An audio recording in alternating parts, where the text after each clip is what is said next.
Informal settlements in Cape Town are fearing the worst. A massive storm is about to engulf the mother city. Bad news for those who don't have proper housing and have already been hit by torrential rains this month. Monique Mortlock reports.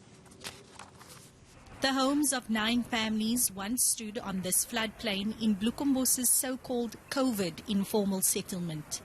2 weeks ago, the structures were swept away.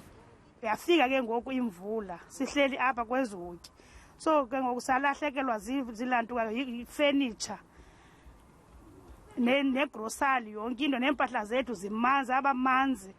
With another cold front expected to hit Cape Town over the next 24 hours, residents are fearing the worst.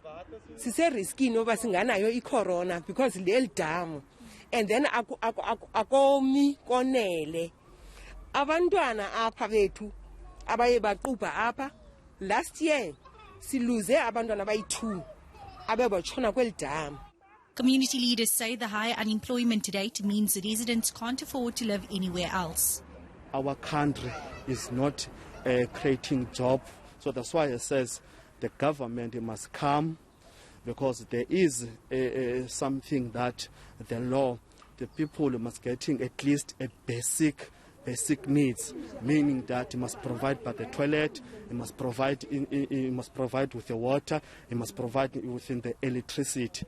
The city of Cape Town says it warns people against building on floodplains, and that limited resources mean it can't provide alternative housing, especially with a growing housing waiting list. We seek them and get them from national government through grant funding.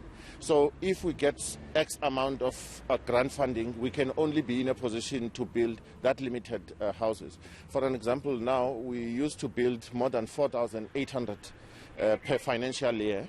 Because of the budget cuts now, that is, our budget has been cut by more than 50%, we can only be able to deliver just over 2,000 housing opportunities.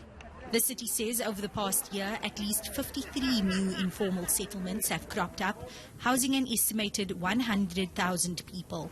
Monique Mortlock, Cape Town.